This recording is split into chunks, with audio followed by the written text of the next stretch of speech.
Welcome to our school board meeting. Namaskar. Hello. Hi.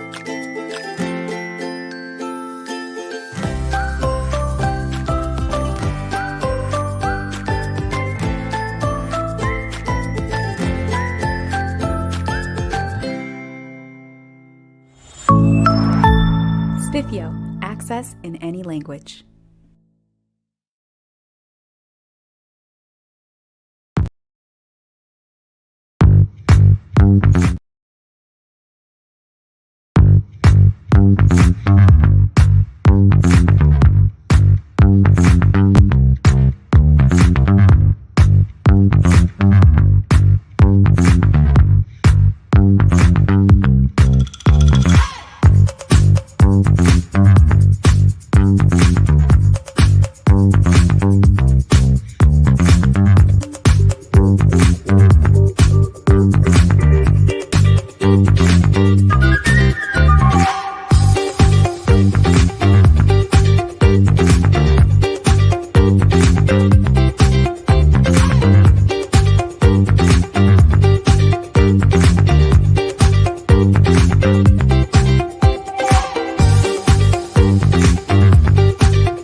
Good morning from a grey and overcast London. My name is Vikas Pota. I am the founder and CEO of T4 Education. We're really honored to bring our third edition of the Teacher Tech Summit forward to benefit teachers. When we started this 2 years ago at the beginning of the pandemic, or around the midpoint of the pandemic, actually, we thought that it was high time that actually teachers shared on a peer-to-peer basis what tech and tools that they use, as opposed to having representatives of the big firms come and talk to us about all these different things that they were trying to sell.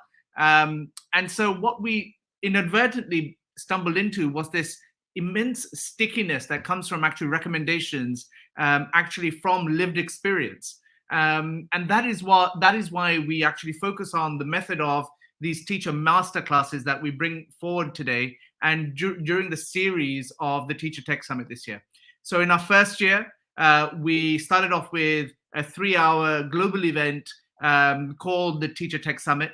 In our second year, we actually made the event a 2-day event, where one component of it was a teacher masterclass.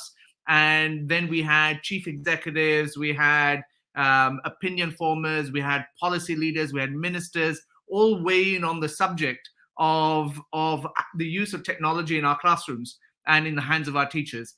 And what we learned from that was the demand from teachers to do two things.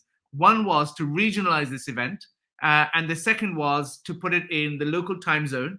And the third thing actually was to have it in local languages. So I'm pleased today, for example, that we are, over the next 4 weeks, we're going to be having a series of teacher tech summits around the world with esteemed partners. And these partners range from Eliga Educar, which is going to be co-hosting the Latin American Summit. And that summit will be entirely in Spanish. Then we have our Brazilian showcase, and that is going to be in Portuguese with our partners Nova Escola.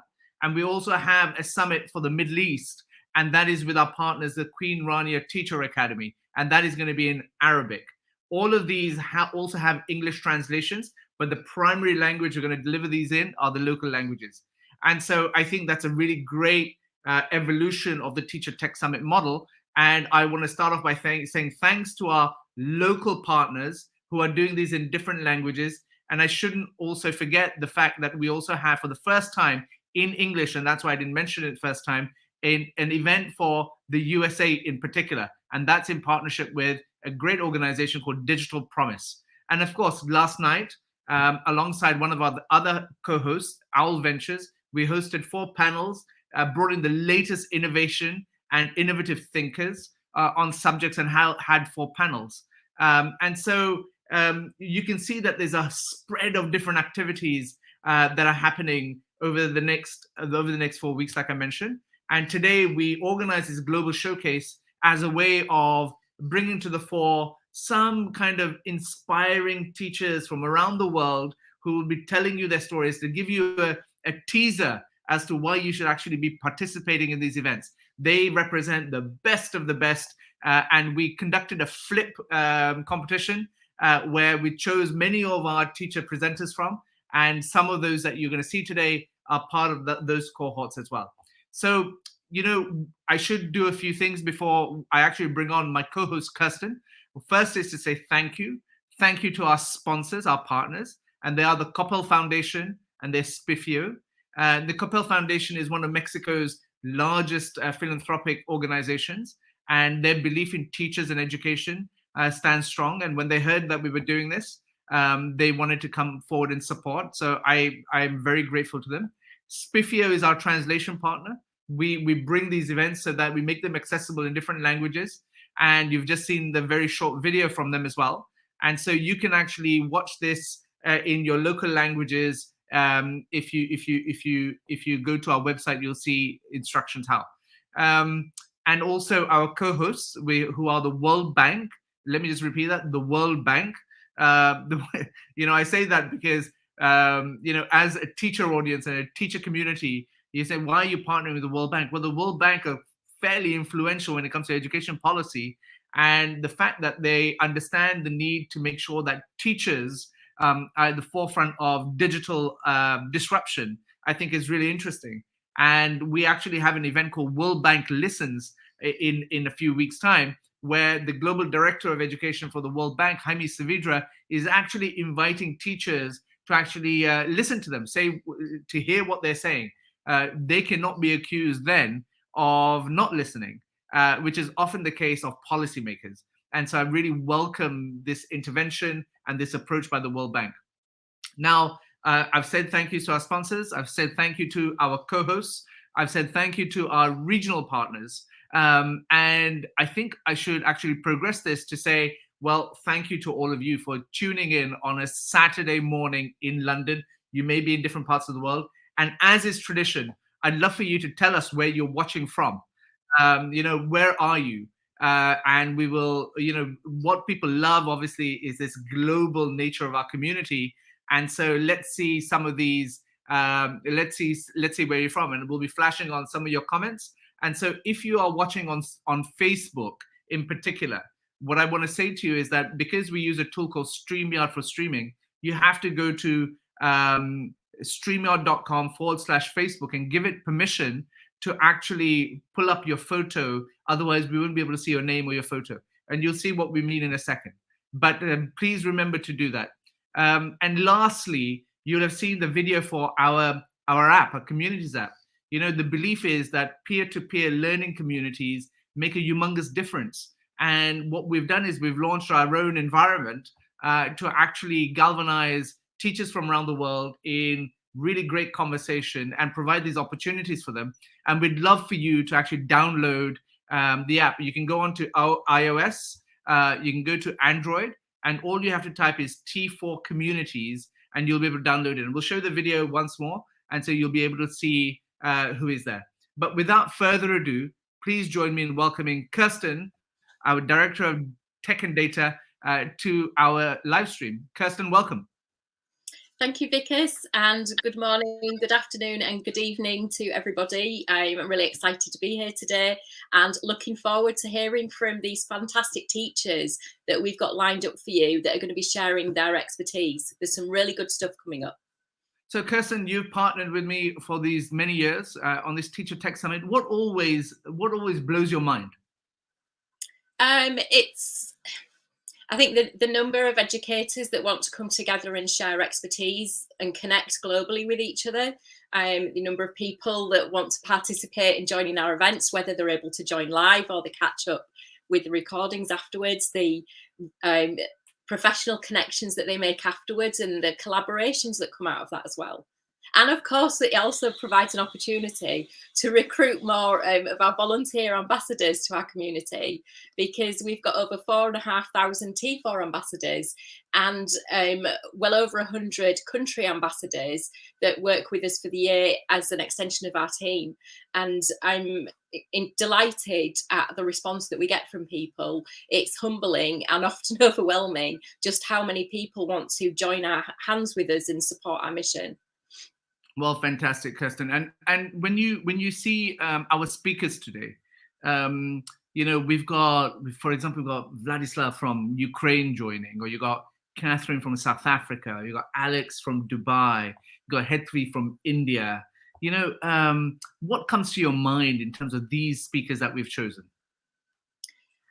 They're all stepping up to share their expertise. They're classroom teachers, like many other people that are watching and that are part of our community, but they're doing really innovative things in their practice, and they're prepared to share that beyond their classroom walls to benefit other educators and therefore benefit other children around the world. Well, fantastic. And let's have a look at where people are joining from. So here we have is Syed Sarwat from Kashmir in India. Fantastic. Huh? That's pretty far. We've got someone called Al Musawi teacher from Ethram from Kuwait, quite amazing. We've got Mahmoud from Nigeria who's watching. Nancy, we don't know where you are, but very good morning to you. Adriana from Serbia, well, that's pretty awesome, huh? Now I wish I was so talented I could tell you it, but I can tell this is Serbia, and so hello to you. Badria from Syria, fantastic. Ismat from Bangladesh. Of course, we have our own very Claire from Canada. We have Kalu Happiness again talking, greetings from Happiness, Nigeria. Happiness is everything. Thank you so much, Kalu. Rosemary is from the Philippines. Hi. Alexandra is watching from Serbia. Thank you so much. Fatima is from Egypt. Feti from Tunisia.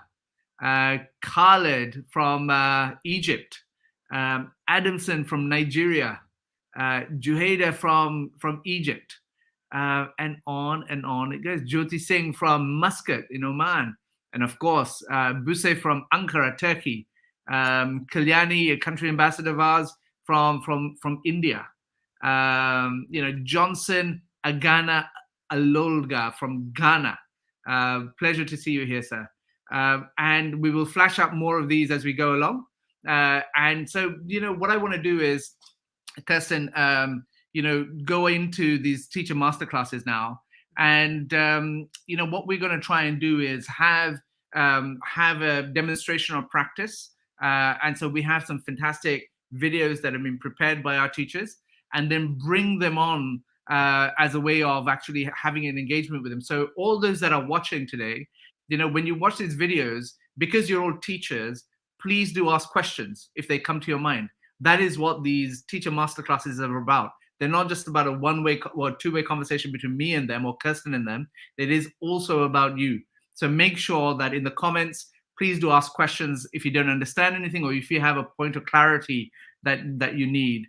And so, without further ado, what I do want to do is talk to you about the first segment of our masterclasses. And those are to do with, creating great digital content, right? And so in that regard, what we have is Vladislav, who I will introduce shortly, who has prepared a video to tell us in terms of what he does. And so what I want to do is I want to show that first, and then I'll bring him on for a conversation with us as to, well, how do you do this? So watch this. Hello, dear friends. My name is Vladislav Kacher, and I'm an English and German teacher from Vinnytsia Lyceum number 6, Ukraine. As an educator, I'm passionate about different innovations and teaching methods and techniques for my students. And since February 2022, all Ukrainian educators have been facing great challenges caused by the war launched by Russia. However, we are providing quality education and positive psychological environment for our students. And storytelling, namely digital storytelling, is one of the most effective ways of doing it. A good story is based on the skill to compose small elements into a large masterpiece. And 5 steps to effective storytelling follow this basic principle, where we go from the easiest exercises and pass to the most advanced ones. Step 1 here is the use of an image association model, which is based on story cubes technique or story dice technique. With a great variety of tools like Rory's Cubes, story dice applications, or story dice online platforms, we can help our students practice and develop their creativity, which is the basis for storytelling. Such exercise like rolling a die or a set of dice with images on them and use the images that come up to create a story or just an answer to a teacher's question is a great example of it. Step number 2, talking images or memes. They are not just a visual aid that helps students remember a complex concept or revise something for their lesson, but creating memes by our students can contribute to their ability to formulate their thoughts in a short and logical way. These eco-memes created by my students are a great example of it. Step number 3, comic strips as a row of talking images. It's an effective storytelling tool for language learning. And with the help of such platforms as Toonie2 or Make Believe's Comics, my students create their talking strips, so to say, and they can have such wonderful exercises as a visual tour guide to practice storytelling. Step 4, making cartoons. Toontastic 3D. It's a creative storytelling app that empowers kids to draw, animate, narrate, and record their own cartoons on their tablet, phone, or Chromebook. Our students then just not practice their basic skills of making plot, but they can choose a cast, pick a setting, music, they can record their voice, and it's of great importance for making their storytelling skills more advanced. Step 5, making flip videos or public speaking. Flip is a free application from Microsoft where educators create safe online groups for students to express their ideas asynchronously in a short video, text, and audio messages. And here are some video shortcuts of my students. They like them, and the great advantage of it is that our students are working and creating great videos and storytelling in safe environment, virtual environment. Then we have public speaking. Make your students practice it everywhere, in your classroom, out of classroom, at virtual student exchanges, in TV programs, or on the radio. Everything can contribute greatly to storytelling skills. So 3 tips for storytelling are: first, start with the basics. Second, practice, practice, practice. And third, provide constructive feedback. So, following these 5 steps for teaching storytelling, you can help your students develop their storytelling skills, boost their creativity, and help them become confident and effective communicators. Thank you so much for your attention. So what we have just seen is a masterclass by Vladislav on creating great digital content. Please welcome him to this masterclass. Vladislav, welcome from Ukraine. Hello, everyone. Greetings from Ukraine. Vladislav, tell us a little bit about who you are, what you do, what's your school. Tell us about your context. So, actually, I am an English and German teacher at Vinnytsia Lyceum, number 6. It's one of the schools in the central part of Ukraine. And currently, I am also trying to be so-called community influencer. I mean, I am an ambassador of different international projects, and I'm also a trainer in non-formal education.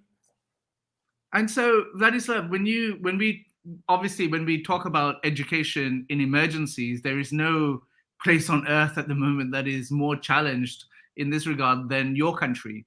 Tell us in terms of what has been the impact of the war on education in particular, before we get to your actual skill in telling the story. I think everyone would have an interest in the situation that you're in as a teacher and how you continue to provide incredible learning in these very tough circumstances. So what I want to say is that actually the war in Ukraine has started not just in 2022, but in 2014. And the eastern parts of Ukraine and also the Crimea have been occupied, and just in 2022, a full-scale aggression of Russia started, which undermined the occupation of the whole territory of Ukraine. And we as teachers are very sensitive to these problems, because what we see is not just the battle between two countries, is the battle between two systems of values. And now we had this wonderful opportunity to understand what is the true essence of education, because your knowledge, your skills, it's not only about education, but values, attitudes to this world. And unfortunately, I want to say that big damage has been done to our educational infrastructure. And for me as a teacher, it's really important to find my own way how to provide this safe and supportive learning environment for my students. Since the first days of this full-scale aggression, I have been trying to do my best in it. All the teachers have been trying to do their best in it. Just imagine, just in 3 weeks from the start of this full-scale aggression, when the rockets were just flying, when there was shelling, bombing, some schools have renewed their educational process, because we as teachers understand that we do not have this right not to provide the education. It's of life importance. But specifically, Vladislav, I hear you. How have these war conditions affected your teaching approach and the classroom environment? And what strategies have you implemented to ensure the safety and well-being of your students? I want to say that it has resulted in a more flexible teaching approach, I would say. I have to adjust my lessons plans and teaching methods to accommodate for the circumstances, because when I go in the morning to school, I don't know what to expect next. And the hardest months were at the beginning and in winter and in autumn, when we faced blackouts, when we faced unstable internet connection. And that it makes me as a teacher to adjust my lesson planning as well, because, for example, I have to make not just one lesson plan, but I have to do several lessons plans in case I have, for example, air raid and we have to go to bomb shelter. It will be the other plan. Then it can be synchronous for asynchronous learning and for synchronous learning. In my school, for example, we have hybrid education. So I have a few students in my classroom and I have some just watching the screen. And it makes me also think about the quality of learning materials. I have to adapt them as well to the reality, yes, to make them more students friendly, so to say. And this approach has to be very flexible. And your presentation is about teaching storytelling, but how does this help Ukrainian students process and cope with trauma and challenges of living in a war-torn region? I just want to say from my experience, in spring 2022, I have become the coach of one project which was aimed at the children who were directly impacted by the war, from the regions, from hotspots, so to say. And when I came there, I saw different children of different ages, and lots of them with trauma. And what I understood is that I have to adapt my learning process to their needs, and I have to help them give the way to their negative emotions or some trauma caused by the war. And that's why, like, art therapy and storytelling is a wonderful way to give them this opportunity. And storytelling has lots of advantages because, for example, it is a good way to personalize the educational process. My students have to say something, have to express their thoughts. They have to express their pain. And storytelling helps me to adapt to them. And Vladislav, are there specific storytelling techniques or activities that you have found most effective in engaging students and fostering their creativity and resilience? Yeah, actually, one of my first experience was memes. And when the war started, I understood that everyone was so much worried about the war. And for me as a teacher was task number one to create this emotional supportive environment so that my students could feel safe. Even online, I see them on my screen, on my laptop. And memes, for example, helped me. But what was the task? I just asked them, so create memes which would help you to express your attitude to the war. Yes, the students express their some negative emotions. They create some memes which voiced their thoughts about it. But that's what education is about, voicing children's needs, and storytelling helps it. So creating memes is a great example of it. Then also creating cartoons. It's so much fun at the same time, and it helps also to express a student's soul, so to say. Some of my students, which were totally silent at my lessons, when they created cartoons, just voicing them with different voices, just different characters with their own voices, it was wow for me. It's something that gives them confidence. So I'm afraid to talk like face to face. Everyone can see me, but when I talk on behalf of a character, it's totally different situation. And it's a great tool for giving some confidence for my students and to practice their skills, communication skills as well. You know, Vladislav, I want to just show you some comments that have come in, because I think that, you know, I want you to know that you have a global teacher fraternity and T4 that stands with you. You know, here's Kalyani saying, great to hear from you. I assume this is a country person saying Slava Ukraini. Right? You know, someone from Africa, if I'm not mistaken, and thank you for sharing despite the war in Ukraine. Tala Salim, another one of our speakers who's coming on, you know, such an inspiration to see how motivated teachers are, even in the situation of war and trauma. So proud of you. You know, this is a pretty nice one. I'd like Mr. Vladislav to share more about the hybrid class, but we can come to that. Don't worry. But I did think that we should talk about this subject as we finish your segment, which is how do you deal with psychological stress that comes from teaching in a war-torn region? How do you deal with the same stress for your students? So one more thing which the war learned educators in Ukraine is to be first good psychologists. No one expected to be teaching in the 21st century at the war times in the European country. And so the first task for me as a teacher and for every educator here in Ukraine is to provide this psychologically comfortable environment. Online, offline, doesn't matter.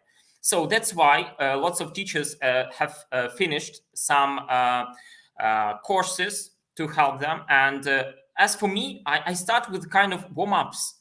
Just ask your students, how are you? Just let's make some exercises online. Just try to change the focus.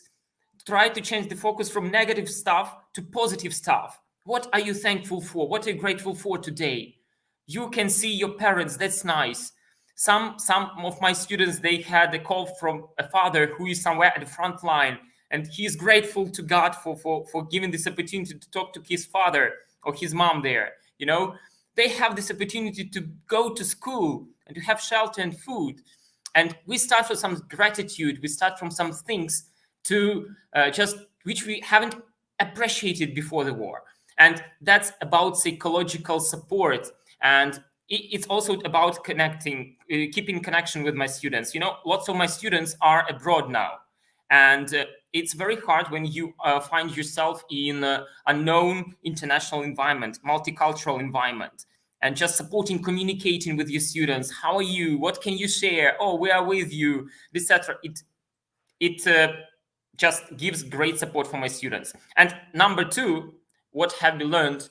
We have learned also to deal with our emotions. Mindfulness exercises is about it.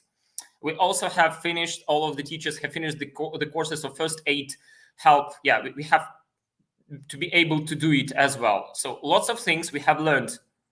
It's based on our negative experience, I mean, because of the war, but psychological environment is based on this individual approach based on the needs of our students.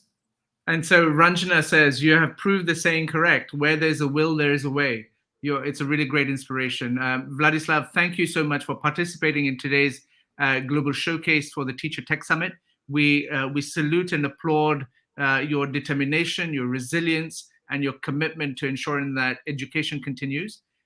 Please know that at T4, we stand in support of the cause and with all of you in Ukraine. Thank you so much for taking part. And now I hand over to my colleague, Kirsten. Thank you so much. Kirsten, over to you. Thank you, Vikas. And so up next, we have a masterclass on assessing learning with Hetvi Gandhi. Let's be honest, Are you bringing that we up, all Vikas? started using the online tools because it was the need of the hour when the pandemic hit us. But today, it has become an integral part in our classes which we should leverage. Hi everyone, I'm Hetvi Gandhi and I work as a teacher for Akacha Foundation. Today, I'm going to share how I assess the learning of students in my classes. Here are a few of my favorite assessment tools.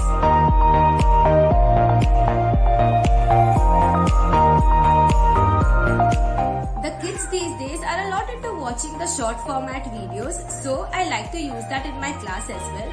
I use it as a guided activity where the students collaborate with each other to discuss or explain a particular topic. This gives students a chance to express their ideas and it also makes them a better speaker.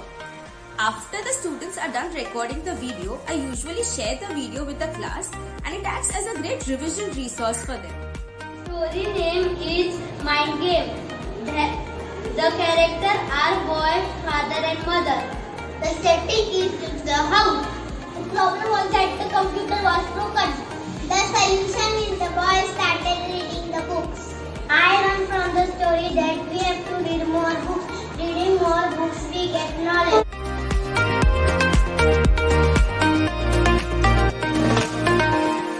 Here is another way in which we as educators can spark the creativity of students. We can assign a topic to the students and the students have to create a multimedia presentation on it. Here is an example of how I do that in my class.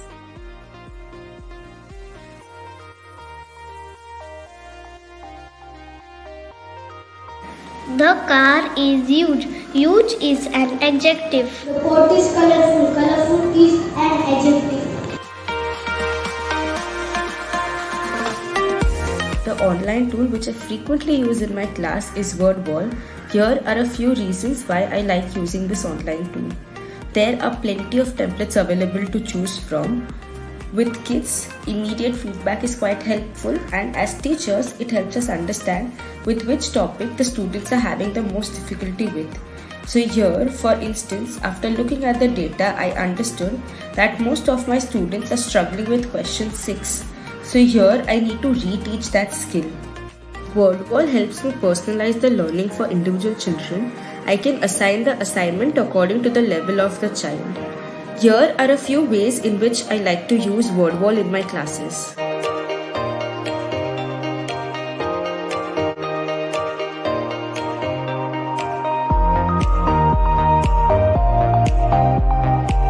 The unique feature of Nearpod is that it helps me convert any YouTube video into a quiz. So basically, the students have to watch the video and answer the questions. This gives me assurance that the students are actually watching the video and they are understanding the concept. This is how the teacher dashboard will look like, and there are 3 options from which you can select on how you want to give the quiz to the students. After that, you can either share the link or the code with the students, and this is how the students will be able to see the quiz. To me as an educator, it is most critical to know whether the students have understood the topic or not, and these tools helps me do that almost seamlessly. Thank you.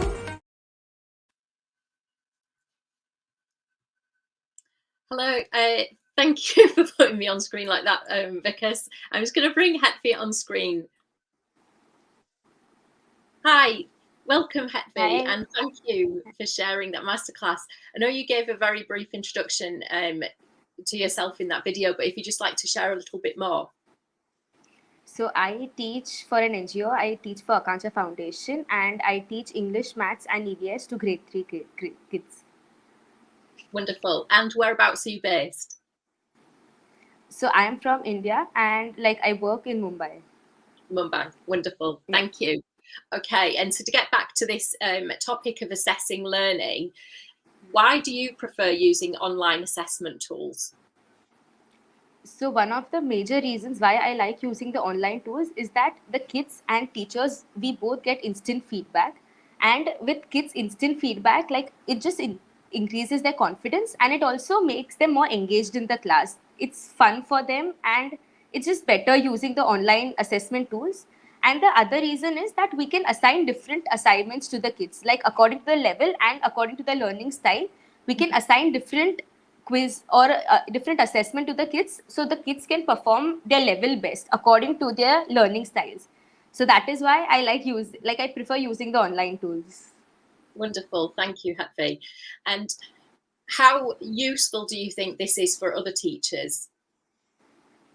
For teachers, like for us, it saves a lot of time. We are any which way struggling to manage a lot of things. And here, when we are using the online tools, there are so many of templates which are ready-made available. So we just need to modify the quiz according to our needs and we can directly send the assessment to the students. So all you need to do is modify and you get all the data. Like you don't need to correct any of the assessments. Everything is ready. So when you look at the data, you can just directly assess what are the strengths and what are the weaknesses of your kids. And then you can just focus on the weakness. So that is why I feel using online tools is very beneficial for the teachers because it saves a lot of time for us as well. Yeah, absolutely. And as a former educator myself, I can certainly support that response as well because with the automations that are available with technology, like you say, it can do a lot of the work for you. You can also repurpose that content and use it again with another class of students. I think you often find that there can be a lot of work up front, but like you say, there are many templates available. A lot of educators are sharing examples that other educators can use. So how important do you feel that online assessment is in the classroom? So I feel like right now technology is not a necessity, but it's a need. So all our kids should know how to use technology. And when we are using different assessment tools using technology, I feel the kids are more creative. They use their critical thinking skills and they apply whatever we are teaching them in real life. So when we are talking about online assessment tools, it's not only about giving them quizzes or other things. We can also ask them to make presentations or ask them to record video or create different stories. So here they are ultimately applying the knowledge what they have learned, and that is what our goal is as teacher, that we want the kids to apply whatever they are learning.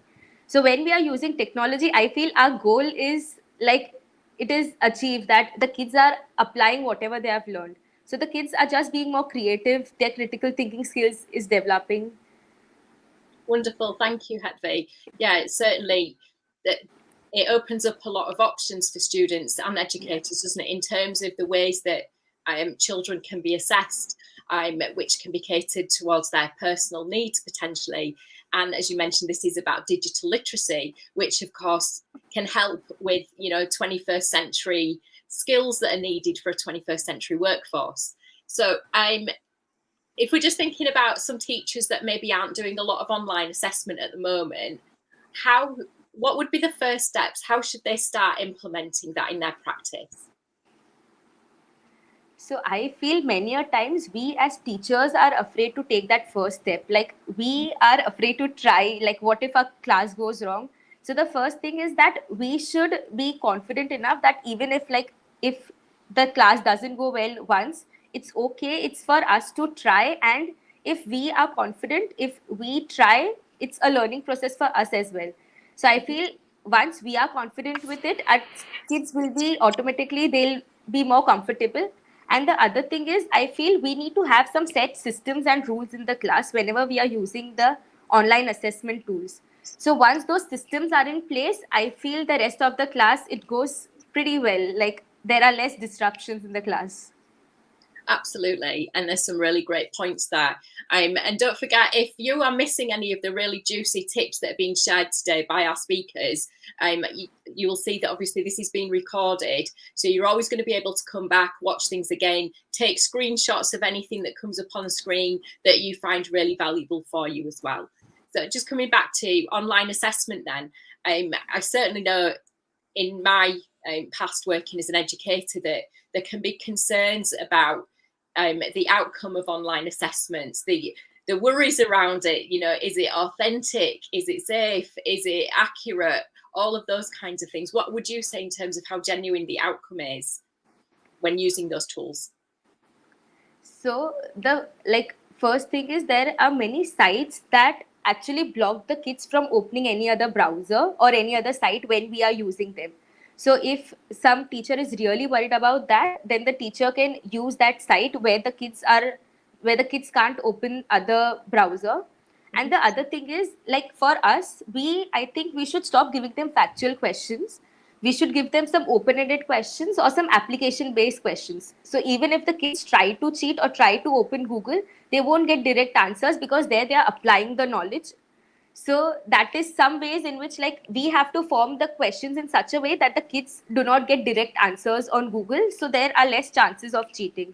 So we can give them open-ended questions, or we can give them where they are sequencing something, or application-based questions. So we have to be smart enough to form our quiz in such a way that there are very less chance of cheating or just opening Google and typing the answers directly.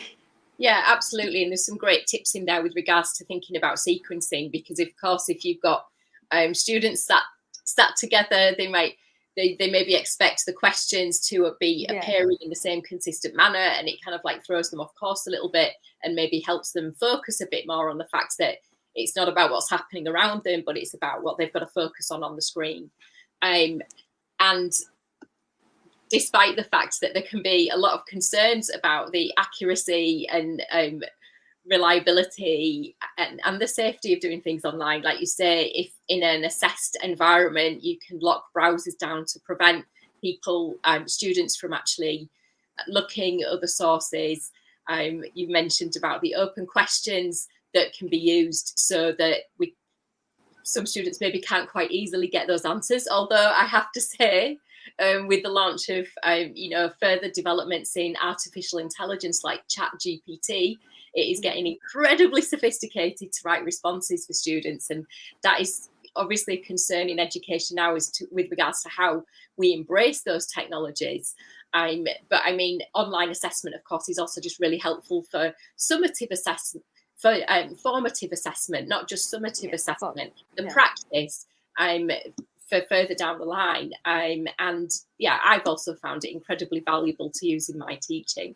So thank you very much for sharing those. I think if we just have a look to see if we've got any questions that are coming in from the audience, I'm just going to have a quick look. Yeah. So let's see here. Adamson, certainly using online tools make learning and teaching easy, but most schools here in Nigeria don't have access to such devices. Absolutely. And that is a whole other challenge in terms of digital literacy and access to technology and connectivity. Thank you for sharing that. Min Yao shares that educators need to be open-minded and risk takers too. Absolutely. A lot of our educators in the global educator community are early adopters of technology, and you do take the risks and you maybe make those mistakes with them because you go first, but you learn from that and you take that technology into your classroom and your students benefit. We've got something here from Claire in Turkey, but from Canada.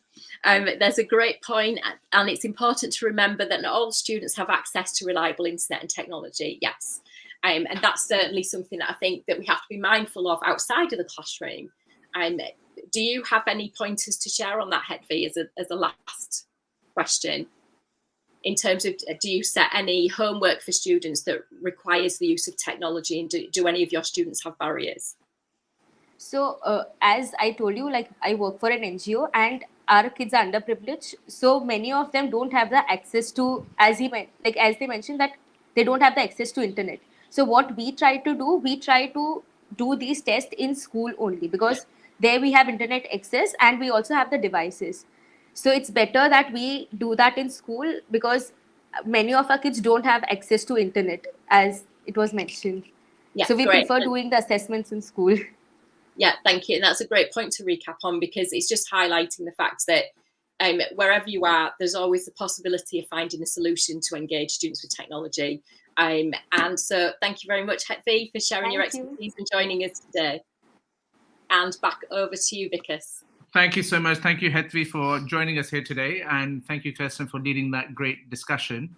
What I want to do is actually speak to you all about the T4 Communities app.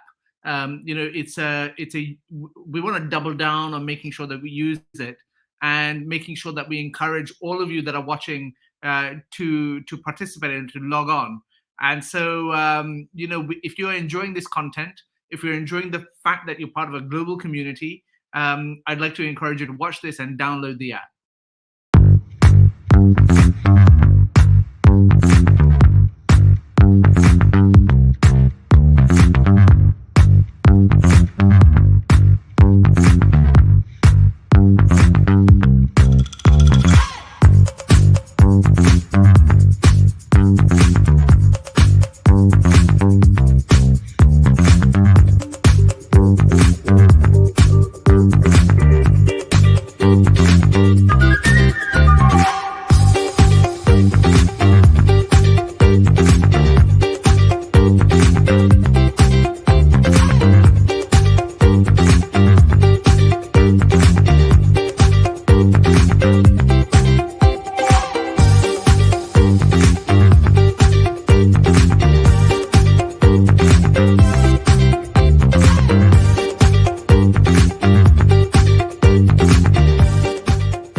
So we've been on for an hour now. We've heard from two incredible educators, from India. Hetvi joined us, Vladislav from Ukraine, and we still have another 3 masterclasses left. And I'm really excited to see them. But so far, what is it that you've heard that's excited you, that's sparked some inspiration, that's given you ideas for your own classroom? If you could please go to the comment section of any of the channels that you're participating in and just tell us, give us feedback. What is the practical thing that you're going to walk away with as a result of those two masterclasses? Now, lesson planning is as fundamental as it gets when it comes to teaching. Not that I've been a teacher, but I fully appreciate the amount of effort that has to go into making sure that lessons are great. And so we have a school principal from South Africa, Catherine Stewart, who is going to weigh in on this subject. But before she does, I want to make sure that we watch her contribution to today's conversation by way of this video, and then I'll call her up. Good afternoon. My name is Catherine Stewart.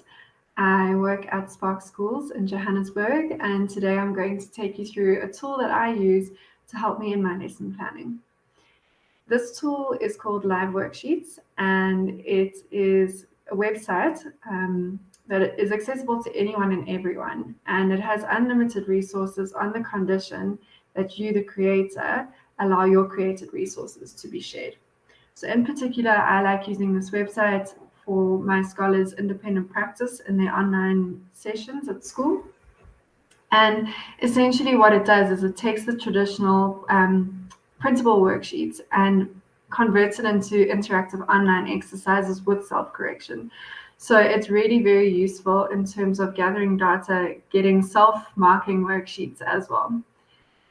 So if I click on the interactive worksheets, there are already a whole lot of pre-made worksheets according to subject, according to grade, that are really nice and easy to use, but you can of course create your own worksheets. So I'm just going to demonstrate using one. I have chosen a worksheet, what is the fraction of the shaded part? And what I really love about this is if you go up to the top here, you can actually copy this link. There's a link to the worksheet there. You can embed it in any website or blog. If you use Google Classroom, you can embed it there. You can add it to your Microsoft Teams, or you can share it through WhatsApp. So my scholars would go and they would complete this worksheet by filling it in. So I'm going to just do a few, and I'm going to get some wrong on purpose just to show you how this all works. All right. So I've completed a few, I've left a few out, and I'm going to finish and submit. Then I have two options here. I can email my answers to my teacher, or I can check my answers myself. I'm going to choose the check my answers. And all the ones that I haven't completed are in red, and the ones I have completed are either green for correct, or it shows me my mistake where I went wrong. And it also gives me a grading of 3 out of 10. So again, there are so many worksheets that are already created, ready for you to use, but you can make your own worksheet, and it's really quite easy. You upload a worksheet that you would have had printed, and then you can edit it by adding drag and drop options, multiple choice. You can add sound, you can add video. You can even add something where the scholars might need to speak as an answer, and then they would be using a microphone. So it's great because it does keeps track of all the data and keeps track of your scholars' answers, which are nice and easy to go and collect that information. Thank you very much. So without further ado, please welcome Catherine to our Global Showcase. Hi, Catherine. Hi, Vikas. Thank you so much for having me. And Catherine, tell us a little bit about yourself, your school, where it is, the context, so that people get a better idea. All right, great. So I am currently a principal at Spark Schools. The particular school that I am in the network is Spark Carswell.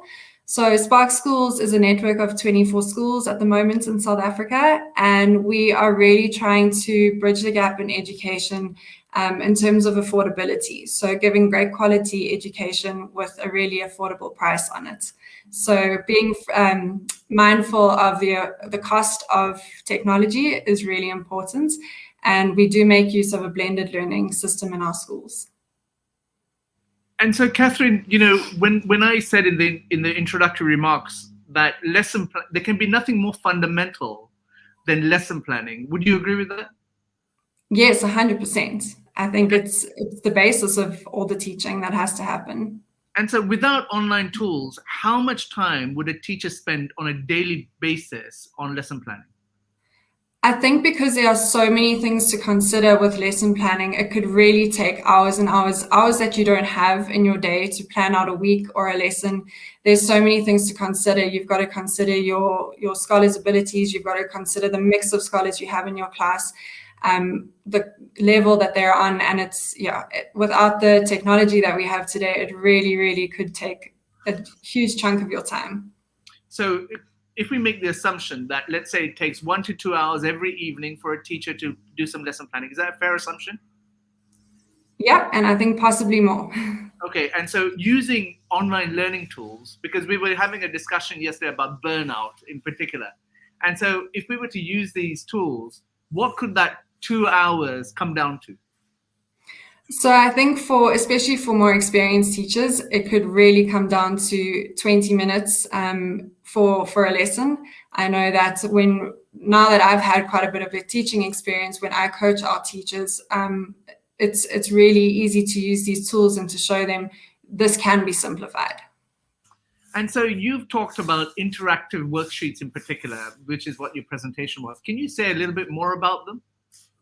Sure. So interactive worksheets are essentially, like I said in the video, worksheets that traditionally were printed out, and you can manipulate them online to make them digital. So your scholars would be able to complete them online. And what I like and how it links to the lesson planning is that we can collect the data straight away. And that in itself takes away so much administrative time from teachers. And then that links back into the lesson cycle by being able to see, where the gaps are in understanding and then planning for that next lesson.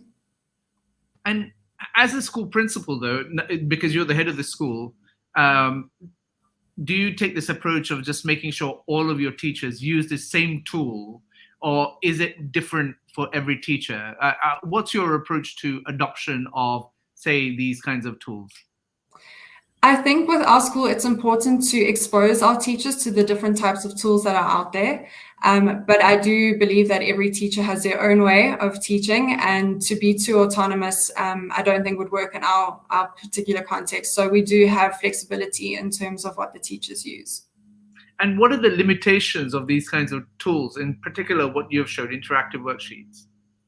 So the interactive worksheets, one limitation that I would see there is it is quite difficult to mark the open-ended questions, to make them self-marking. So, when we're trying to cut down on admin time, when you don't have access to self-marking, when it's maybe a question that you need to answer with your opinion, it can't be marked automatically. So I think that would just be the one limitation. But really the platform, specifically this platform, is free. There are paid subscriptions, but again, when you're looking at affordability, the functionalities are there, perfectly for the free functions. This is fantastic to hear, and you can see that some people already use them. And so maybe this is asking too obvious a question, but interactive worksheets, what are the different uses that they have in the teaching or learning space? So with our school being blended learning, we really need to look at sort of the flow of content, where we usually have our scholars sit and be introduced to the content online first, and then apply the content when they are with their teachers in class.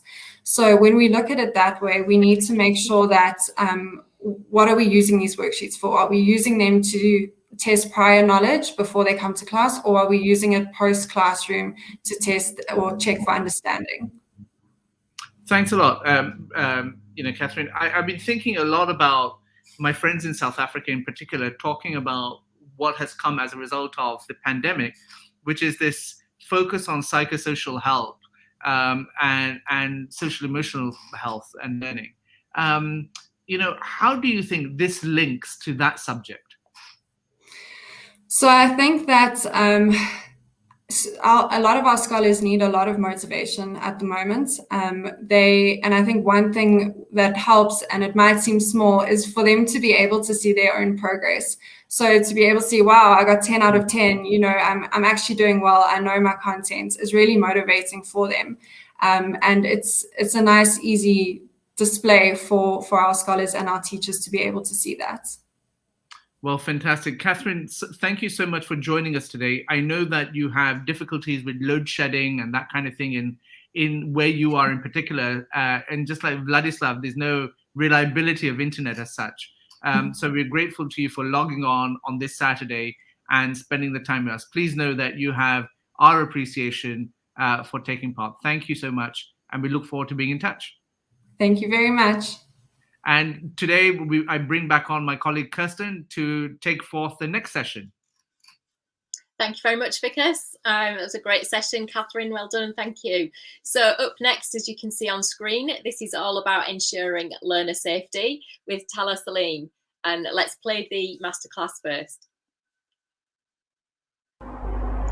Hello, I'm Talha Salim and I teach mathematics to the senior section students of the City School PAF chapter, which is a private co-education institute in Karachi, Pakistan. In the past few years, the world has seen a rapid shift to online learning due to the COVID-19 pandemic and has brought many benefits such as increased accessibility and flexibility. However, it has also created new challenges, particularly when it comes to ensuring the safety and well-being of our learners. As digital natives, our students have easy access to a range of online resources which can expose them to risks such as cyberbullying, harassment, inappropriate content, and even predatory behavior. Therefore, right now, maybe I want to share some of the best practices that I follow to create a safe and supportive learning environment and to ensure online safety of my learners. With the shift towards online learning due to COVID-19 pandemic, it has become essential for teachers to engage in ongoing professional development and stay up to date on the latest trends and best practices in online safety. Thankfully, PAF chapter is a Microsoft school and hence it allowed me to take up MIE expert certification, through which I took necessary courses for online safety like app protection by using Microsoft Defender for cloud apps and exploring threat intelligence in Microsoft 365 Defender. These courses have enabled me to educate my students about secure passwords and two-factor authentication, which I apply on all my online teaching platforms. Another important practice that I follow is that I establish clear guidelines and policies around online behavior and communication. I make sure that my students understand what is and isn't acceptable and what the consequences are for breaking the rules. Keeping the needs of 21st century in mind, I always encourage my students to collaborate online and create amazing projects, and hence I always use secure and reliable online platforms like Padlet, Linoit, Quizzes, and Microsoft tools that have built-in safety features such as content filtering and reporting. Moreover, I use flipped classroom strategies where I provide study material through offline mediums like a Word document, a PDF, or a downloaded video to study before the class so that students are protected from the risks associated with online resources even at home. Cyberbullying and harassment through social media platforms is a very common issue with our youngsters. Therefore, our school conducts several workshops, mentorship programs, and awareness campaigns in schools' morning assemblies and homeroom time. While Google is an amazing search platform, it does come with its fair share of disadvantages in terms of open accessibility to content and increased risks. Hence, I use Century Tech, which is an online learning platform and has a range of content organized on various topics and subjects. It helps me monitor my students' activities and provides a safe learning environment to my students where they can critically think, analyze, and collaborate, developing 21st century skills. Ensuring online learner safety is an ongoing process, and it's something that we as educators need to take very seriously in our increasingly digital world. By following the best practices for online security, vetting all third-party resources, and communicating openly with our students, we can help to create a safe and secure online learning environment for everyone. Thank you very much. That's fantastic. Masterclass again. I'm just bringing Tala up on screen. And welcome to the Teach Tech Summit, Tala. Thank you. Thank you so much for having me. It's a pleasure to be here. Of course, you're most welcome. So again, if you just want to recap, just briefly share a little bit about where you teach, your context. Sure. So, as everybody knows, my name is Talha Salim, and I'm a mathematics lecturer at the City School PF Chapter Senior Section. I teach mathematics to the senior students, which are from grade 9, 10, and 11. Other than that, I am an engineer by education and profession. I'm a mechanical engineer, an entrepreneur, a social activist, and very recently I took up this role of becoming the country ambassador for T4 as well. So those are some of the things that I do. Wonderful, and thank you for mentioning that role. If you hadn't, I was going to say that. We're delighted to have you for this year as a country ambassador for Pakistan, and we look forward to continue collaborating with you on that. So back to this topic of ensuring online learner safety. This is an area that I'm particularly interested in, and is an area that I also used to teach formally at university to my colleagues. And so I'm really loving all the tips that you've been sharing. And again, for those that have just joined, don't forget this is being recorded. You can always watch back the recording, take some screen grabs of some of the great stuff that's being shared on screen if you missed anything. So with the rise of remote learning and online classrooms, what roles do you see as teachers playing to ensure the online safety and security for students? That's a great question to start the conversation with. So, Kirsten, in the past few years, we all have witnessed a rise in the use of technology and a rapid shift towards online learning platforms, especially due to the downfall of the pandemic, COVID-19. And we all have witnessed that, even myself included, teachers faced extreme difficulties in the beginning and took us a lot of time to learn. And we learned by making mistakes, sometimes by experimenting. And then we got used to the new norms. But I personally think that when it comes to ensuring online safety of our learners, that just cannot be our approach. We cannot just experiment and learn by making new mistakes, because doing so, we're just not putting the safety of our learners, but ourselves and our institutions at risk. Therefore, I personally believe that teachers, they definitely need to engage themselves in continuous professional development, and they need to learn how to protect the students in a virtual classroom properly. So we can't be applying hit and trial method in this case. So as I mentioned, that City School PF chapter is a Microsoft school, and hence we're bound to take necessary courses on online safety, such as MIE experts. But for teachers around the world who do not have such kind of resources, there are many websites that offer free courses. For example, we have Google's Digital Garage, and then we have universities like MIT and others, which are also offering many free courses. So I personally believe that teachers must make an effort to learn how to protect their children from the hazards in an online environment. Similarly, I also think that teachers are supposed to establish clear guidelines and expectations. So, for example, at City School, in the very beginning of the term, we take a class on orientation, and then we guide our students on how to use technology appropriately. And then we also inform them about digital citizenship. So it's very important for us to emphasize on the significance of respecting privacy and not sharing personal information and not meeting strangers online without any kind of parental or maybe teachers' supervision. So that's wonderful. Thank you for sharing that. And just to recap again the point that you shared about professional development, and that, of course, I think most of us as educators recognise that you don't become a teacher and then that's it in terms of your development. It's a continuous thing. There are new tools that support us in educating all the time, and we do have a responsibility to those that we teach that we keep ourselves up to date. And whilst not all teachers work in an environment where they get access to professional development, I appreciate that you shared the points that there are resources that are freely available online from established organisations that enable teachers to learn for free and keep updated.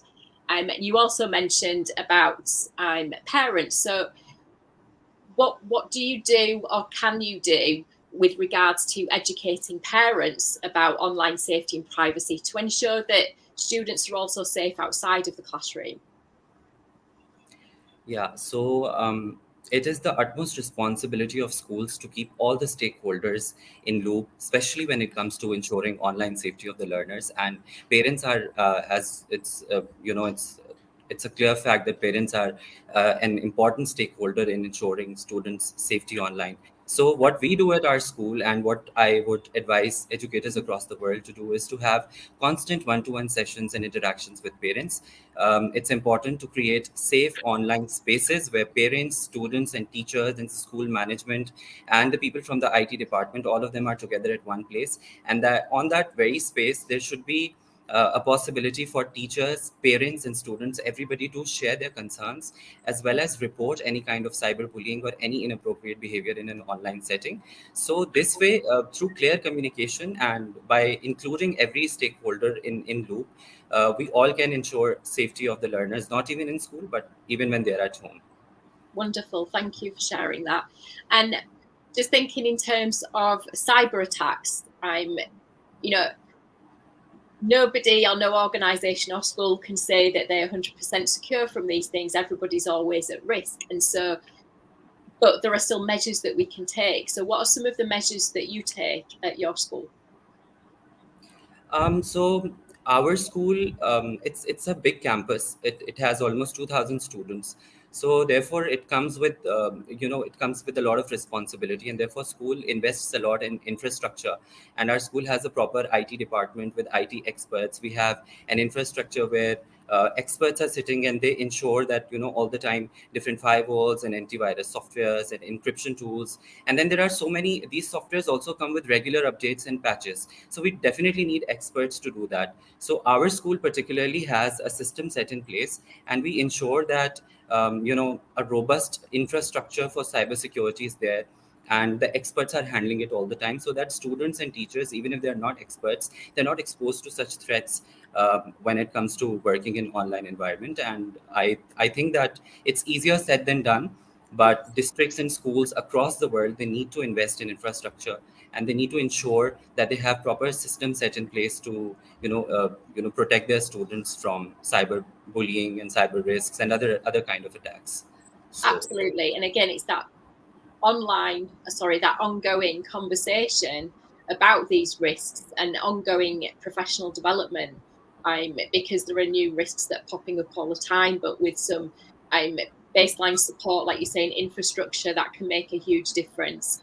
And just moving on to think about another aspect of online safety, and the need of balancing that against the importance of free speech and expression in online learning environments. How do you balance that? That's actually a very it's a big challenge for teachers and educators across the world. But I think it comes with the responsibility of teachers. They need to educate their children about the difference between free speech and hate speech. We have seen that how social media platforms like Twitter have been used to post hate speech comments, and then they took all the Twitter and all the social media on storm, and it created such a havoc online. So it is very important for us to engage with our students, have clear communication, let them know that yes, we do have a freedom to post anything and everything, but then it does come with its fair share of responsibility. We need to understand that we can't post comments that are putting hatred against a particular sect or a group, or maybe some caste or creed or anybody in the politics, because then it can lead to severe issues, and then it can create a lot of problem, not just for the school and for institution, but sometimes it can become a matter of national security as well. So it is the utmost responsibility of teachers to take your students in loop, and build a culture of trust and empathy, and explain them how important is it to have free speech, but then use that right in the most responsible manner possible. Absolutely. And whilst these are all positive things to be having conversations about, recognizing that those risks exist and having support in place if issues do arise, infrastructure and all the other things that we've talked about.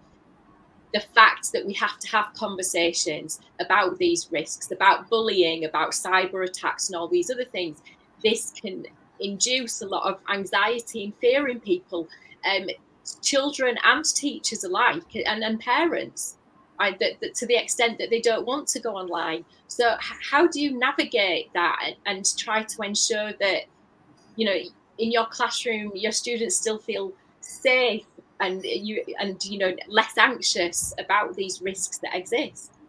Absolutely, that's an amazing point. While we're talking about these things, it's very, very easy that students become fearful and they develop anxiety, and this can hinder their ability to navigate in the online world effectively, and use the online tools to the best of their abilities, and become the 21st century learners that we expect them to be. So it's a broad topic, but I think to sum it up, one short and effective strategy that I use in my class, and I would be recommending all the educators around the world to do, is to use age appropriate language and be clear, factual, and at the same time be relevant to the students' age group. So we must avoid using scare tactics or sensationalism, and then maybe create unnecessary fear or anxiety. We need to emphasize on the benefits and the opportunities that are provided by these amazing online platforms, and at the same time, very carefully, we need to discuss the potential risks. So it's the utmost responsibility of a teacher. Teacher has to manage a balance between them. We educate students about the importance of using online tools, and along with that, very carefully, we can also aware them of the potential risks that are involved, so that students are informed, and then they can make an aware decision about how to use these tools, and to what extent it can be dangerous, and to what extent it can be of an advantage. Yeah, thank you for that. And I think we've just got time for one other question. So we've talked about the need for an ongoing conversation, professional development.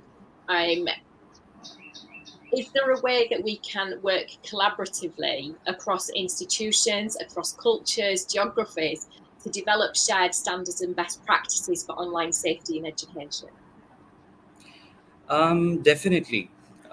So, for example, this very platform where we are talking about this amazing topic, and then educators and the educating community from across the world is at one platform, and they are accessing different ideas. They are moving into these spaces, observing, analyzing, and developing so many skills. This is extremely one of those examples of how we can use technology and technological tools to connect people and make them collaborate across cultures and across geographies, and then we inform them about the fact that these opportunities, they teach broader life skills beyond technical skills. For example, critical thinking, empathy, and resilience. So these are the skills that if we focus upon and use technology wisely, we can very easily connect people from across the world, and even in a ubiquitous manner, where technology can help you to be available all the time, even when you're not online, or when you're not showing your face. There are ventures where we can put our comments, and then where we can start maybe meaningful conversations. So I think technology in itself provides us with so many opportunities which we can use to connect people from across the culture and ensure that this is an ongoing process and that it doesn't really stop. Absolutely. Thank you very much for that, Tala Salim, education superstar and country ambassador superhero for Pakistan. Over to you, Vikas. Thank you so much, Kirsten and Tala. Appreciate you coming to this masterclass. There's this contradiction in people's minds that we will now settle, which is around the interplay between creativity and use of technology. And our next and final masterclass presenter is backstage, and I can see him, and he had a wry smile on his face when I talked about this, because he should expect that to be the first question, actually, about what is the role of creativity. But before we do that, let's watch Alex Gray's fantastic presentation on activating student creativity.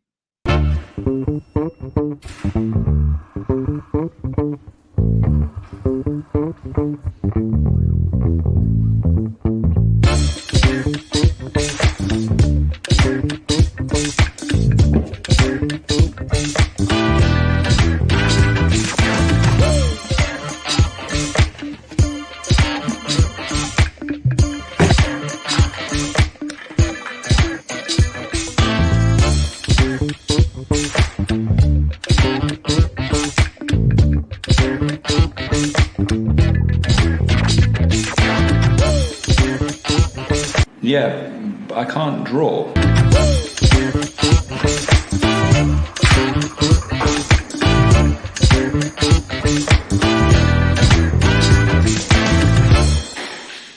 See, most students seem to think that being creative is all about drawing and the arts, but it's not. So my first piece of advice on how to actually activate students' creativity is don't use the words creativity. Instead, why don't you try using some of these learning objectives?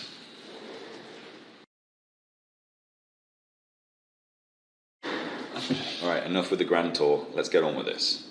Okay. So creativity is a skill in which we can develop in our students, and we can also develop in ourselves.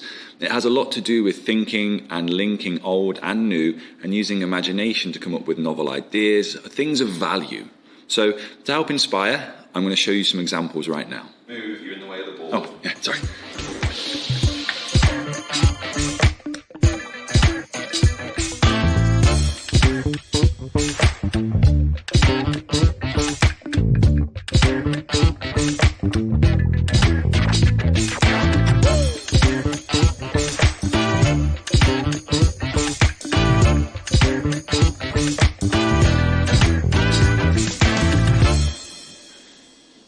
You just maximize me. Fill the screen. Awesome. So creativity goes hand in hand with communication and collaboration. So how can we leverage technology to help activate creativity in students? You can see some of the popular mind mapping tools here available, but I'm going to stick with Google Jamboard. It's an amazing online collaboration tool, provides an interactive and creative platform for students to brainstorm their ideas, create mind maps, and collaborate on projects in real time. It's pretty much an innovative digital whiteboard where students can share their thoughts and ideas with their classmates and teachers. They can incorporate multimedia elements like images, text, and drawings to create visually stunning projects, both engaging and informative. Of farming in which instead of plants growing in soil, they grow in water that contains plenty of nutrients. This is better than traditional farming since it is 70 to 90% more water efficient. Welcome to CAS Podcast. In today's episode, we will be talking about sustainable food methods, specifically aquaponics. It would be remiss of me if I didn't try and make a creative video about creativity. But I've also tried to model some of the characteristics that we would see, risk-taking and experimentation. And by modeling these skills to our students, we're encouraging and inspiring them to develop their own creative skills. And remember, being creative does not just have to be about colours and making things look good. It is about imagination and risk-taking and asking open-ended questions and allowing students to be curious. So have a go.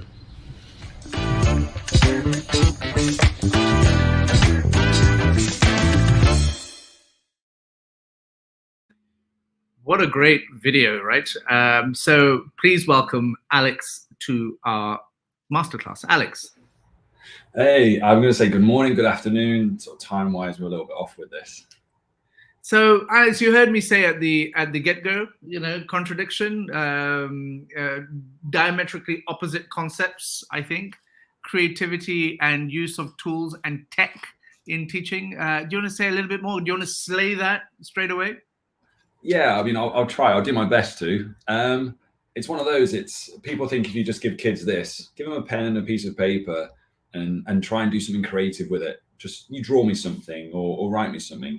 And actually, what technology and when you integrate it to do is it allows you to be, I know the word, but a little bit more of a risk taker. So you can try different things. You can go and use different apps. And there's so many out there at this moment in time. You kind of spoiled for choice. And with that, we're then bringing in this idea of, well, what app did you use? And this idea of communication and collaboration. And really, for me, the biggest thing I want students to be able to do to take away from my classroom is problem solving skills. And I think there's a huge misconception that creativity is always about generating something new. And it doesn't have to be. It is a lot to do with I've got a problem in front of me. What can I do to solve that? And do I need to actually use technology to it? And actually, we're spoiled in that we do have these things to be able to do it. And I think you can still get there without it.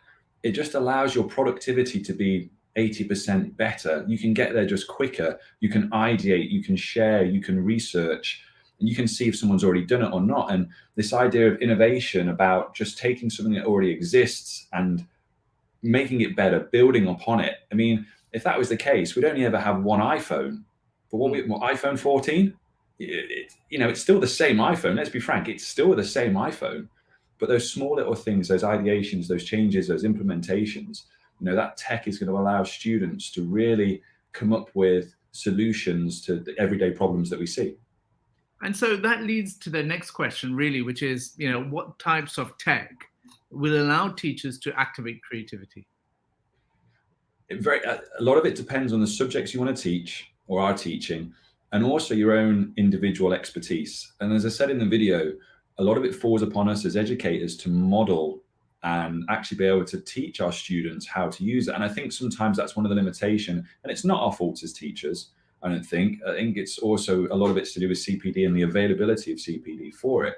But YouTube's a fantastic one out there. You've got, start simply with the Premiere, let's say Adobe suite that we get in education. So you've got typically Photoshop, but you could go and use about Premiere Pro, learn how to video edit. You've got applications that teach you how you can go and use podcasting.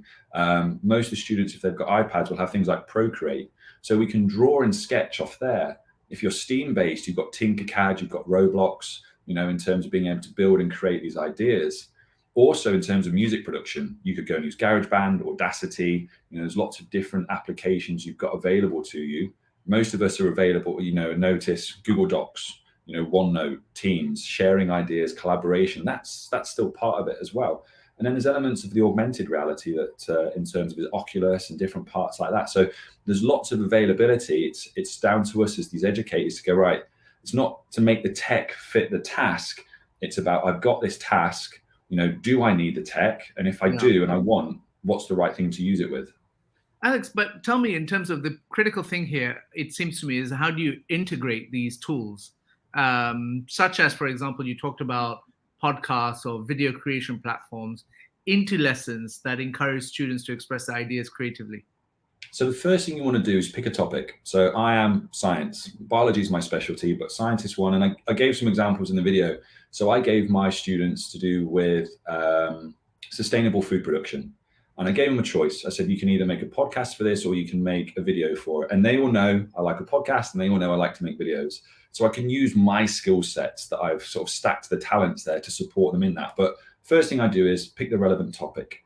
Then from there, I've got to provide access to the relevant skills. Now I can draw upon that myself, But if you want to use that and you can't, YouTube is a rich and diverse platform for that. Provide the students with videos, provide them, with that to go and look at and collaborate and take risks and go, look, go and try these things, trial it, see what works, see what doesn't, and then go from there.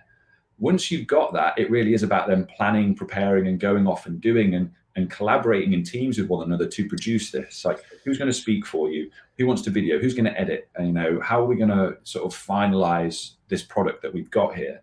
And then you give them the guidelines, like, right, it's got to be 5 minutes, or it's got to include these types of things. If you're going to speak on a video, I don't just want a frozen slide and you speaking. That's just a podcast. You need to be able to present yourself. It's very similar to what the speakers have said that's come before about storytelling and public speaking and all these things about the skills that we want to develop in students. And once you've done that, share it. Most schools now have, their Instagrams, their LinkedIn, their Facebooks, share it through that, or share it within the school community. Let the students watch it, let them be able to give feedback on it and be able to see the achievements and really, applaud one another for the effort and the job they've done. Alex, you made some really great points there. But the thing about creativity is that we associate that with traditional art forms such as drawing, painting, graphic design. But how do we effectively blend traditional and digital art forms to encourage this artistic creativity and expression in students? I think with that, it's the same with anything. You've got a range of different media. You've got from watercolor to charcoal to then Procreate on your iPads or these graphic design suites, or even just a case of you've got wireless tablets that you can use. So I think with that, you want to encourage students to use a range of media and actually encourage them to risk take, encourage them to be experimenters. Allow them to use these different things and blend the two of them together. So rather than shackle them, just go, right, guys, here's this project. And if anything, give them a hybrid project. Ask them to do something as a traditional we would do and go, right, how are you going to convert that into now a digital form that can be shared globally?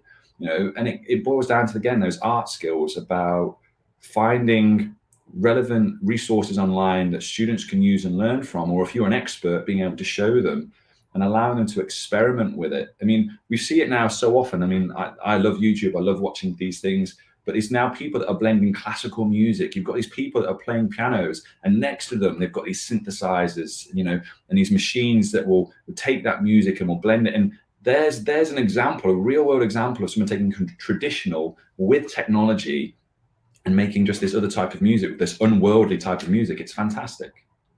Alex, there's a series of questions from teachers that come from very different contexts to where you are, who have lesser resources in their schools, in their context. So when we talk about activating creativity using digital tools, what do you have to say to those teachers in those contexts in particular? So I'm just scrolling through to see some of them. I mean, a lot of teachers are still obviously on paper base, or and students are comfortable with it. We see parents themselves who are, right, I want my child to have an actual physical book, and I still think that's fine. I still think there is a place for that, and I'm not advocating that we completely move away from it. But from my perspective, I think if you've got those resources already made, having them online, I think saves having to reprint everything. There is a sustainable element to this about printing and reprinting. Once it's there digitally, it's there forever, and you can reuse it and rebrand it, and you can modify it, and you can, let's say, adapt it, as we talk about adaptable teaching for those that are there. I mean, I think we can sometimes get really lost in this idea of technology and what it is, but the simply put is if it's online, you could just put it into a Google Drive and it's there for students to access.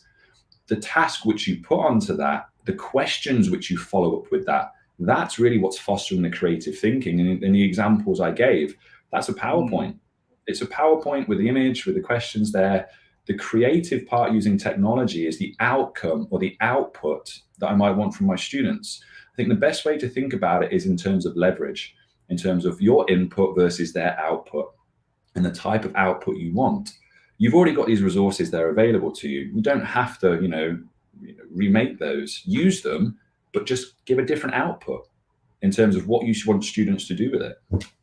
Alex, one of the things that you picked up on in your video, and a few comments have come in on, is is to do with mindset, really, and how you encourage teachers, in particular, those that are watching in our community, to become the risk takers that you suggest that they should be. What is it what are the steps to that? I think it's taking the first step and realizing, because there's always going to be people out there that will maybe not necessarily look down on you, but critique or ask questions or make you feel it's like, but I'm doing these things for the betterment of my children. I'm doing these to be a better educator.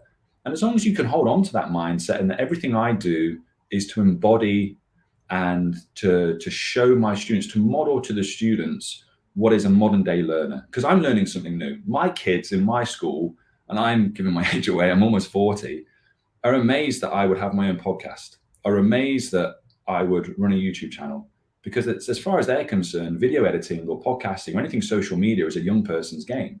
It's like, sir, you went and learned all these things. Who taught you? It's like, I learned myself. What, you mean adults can actually learn something? Yeah, we can, guys. And it's that mindset. And so if you shift that and to go, look, I'm going to try something new in class today, guys. We're going to do this, and it may work, it may not. Feedback is the breakfast of champions. If it doesn't work this time around, what can we do differently?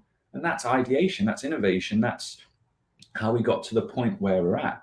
So I think the risk taker is just be the first step. Take that first step and then be transparent with your class and tell them, right, guys, we're going to try something new. We want to try something different. And as I said, don't use that word creativity, avoid that, but, actually go with something and go, well, let's try something different and be straight. Why are we doing this though? Well, this is the reason, and be clear on the reasons as to why you want to do it.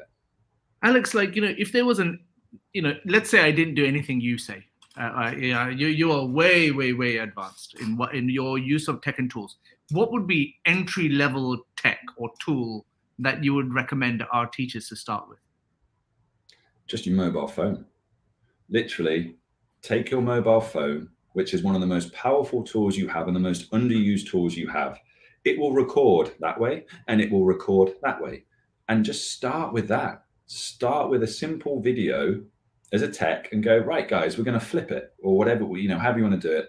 I'm going to pose this and I'm going to push it out to you, and start with that. And then when you get comfortable with those things, then it really does start to open up. But the most simple and the most easiest thing to start with is your mobile phone. Just record something on your mobile phone and send it out to the students to use. Not to the real world, not to everyone in the world. Send it to your class and encourage them, because it's scary. It seems so weird as someone like me who sit and talk to a camera. But when it's just you and a camera and your mind goes blank, you don't know what you're going to say, you're worried about what everyone else is going to think about you. It's like, no one's actually thinking about those things. You're not in anyone else's mind except your own when you're doing this. Just start with your mobile phone, put something out there, and then, let the kids do it. And they'll be like, oh, wow, sir, or miss, this is great. Can we have a go? It's like, yes, guys, that's what we're here for today. You have a go, because we all know the world of communication is changing. We're here right now experiencing it, aren't we? It's completely changed. And we're just showcasing it to your students, because at the end of the day, give it a year and your students will be head and shoulders better than you, and you'll be asking them. And the fact is, that's what we want. That is exactly what we want. We want our students to be teaching us about these things, because it means that they are involved and they care and they are doing something about it. There's this great comment, I don't know if you've had a chance to read it, which is when my students ask how I know about tech at such an old age, I remind them we invented them. Phenomenal. Alex, I want you to stay back for a second, and I also want to bring my colleague Kirsten up as we're at the end of the Global Showcase. You're the only teacher left in our teacher presenters. You've been very patient backstage watching all the different masterclasses. What really came through for you? Just, you know what? And this is being very honest with you. Sometimes when we teach, we can be very insular, and we're only really thinking about the bubble that we're working in, my school or my country. And actually to have a range of delegates from all over the world who, are going through their own different trials and tribulations, but still making it work, who are still pushing forward. It's just amazing. It really is amazing. I mean, you've got from Ukraine, and that one is, we all know what's going on there. And it was just, that for me is inspiring. And hopefully everyone else is listening, it's just purely inspiring. And then just the ideas you're getting from everyone else. about, and there's some consistencies. I'm sure there's people out there watching go, oh, I use that as well, or I've heard of this. And now hopefully they're all going to be motivated and inspired just to go try Nearpod, go and have a look at, go and try storytelling, those types of things. Think about actually, how am I assessing and how can I use technology to make my life easier, but give the output much better? And it's that leverage idea again. It's just wonderful. And I say, it's just inspiring to see from a global perspective what everyone is doing. What I loved was, thank you so much, Alex. What I loved, I picked up some choice phrases that you've used. And, there's a few comments upon this as well. But the one that I loved that you used was, feedback is the breakfast of champions. I love that. Thank you so much. Oh, you're more than welcome. People say that I'm really bad at taking feedback. So, so let's not labor this point too much. Alex, please know you have our thanks and our gratitude for participating in the Teacher Showcase. I hope that we can continue our dialogue and continue to learn from you, actually. So, when you finish and when you go off the stream, if you go on to our social media sites, put your blog post up there. Just post for a few people so they can follow your work as well. Thank you so much, my friend. I really appreciate you taking part. Thank you. So Kirsten, we're at that point. We have concluded the Global Showcase. We've listened to 5 quite incredible teachers from around the world. What stands out for you? For me, more than anything, is that it's about educators standing up because of their passion to make the world a better place. As corny as that sounds, our speakers haven't joined us today about ego. I mean, some may argue at times that, of course, people want to speak up because it is about ego, but this has come from a place of wanting to share their practice to benefit other people. And these are educators that are all incredibly busy people, and they are making time to do that, going above and beyond what is required of them in their role. And that applies also to developing their own practices, because again, that is rarely something that happens during teaching time, in school time. These are people that put in that extra effort, like many educators do around the world. And, as we've said many times, they are the unsung heroes. But they are the ones that are framing and shaping and supporting the next generation. And, I wish that I was a child right now in education, because the opportunities that are available now to a child are phenomenal because of these brilliant people that do not sit back. They keep going, they keep developing, and they keep stepping up, and they're amazing. Well, Kirsten, thank you so much for co-hosting this Teacher Tech Summit's Global Showcase. We have opportunities over the next few weeks to see if you enjoyed watching this Teacher Masterclasses in particular. We're doubling down on this from around the world. And I just did a quick calculation in the back of my, on the back of a fact packet, as it were, in the back of my mind, which is, if we think we've got four Teacher Masterclasses coming up. Like I said, Teacher Tech Summit LATAM for Spanish speakers, for Brazil in Portuguese, in Arabic for the Middle East, and we have Teacher Tech Summit USA for the first time, which is in American English, but English nonetheless.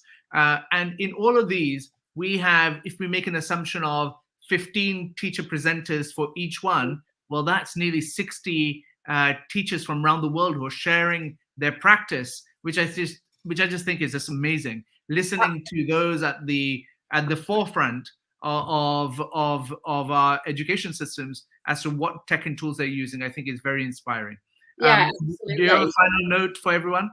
Yeah, just to come back to Teacher Tech Summit, Brazil, LATAM, and Middle East, of course, as you say, they're in Portuguese, Spanish, and Arabic, but with the support of our friends at Spiffio, there are captions in those native language as well as in English to open up those events to a lot more educators.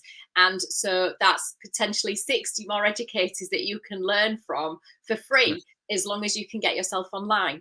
And you need to just register for that at teachertechsummit.org.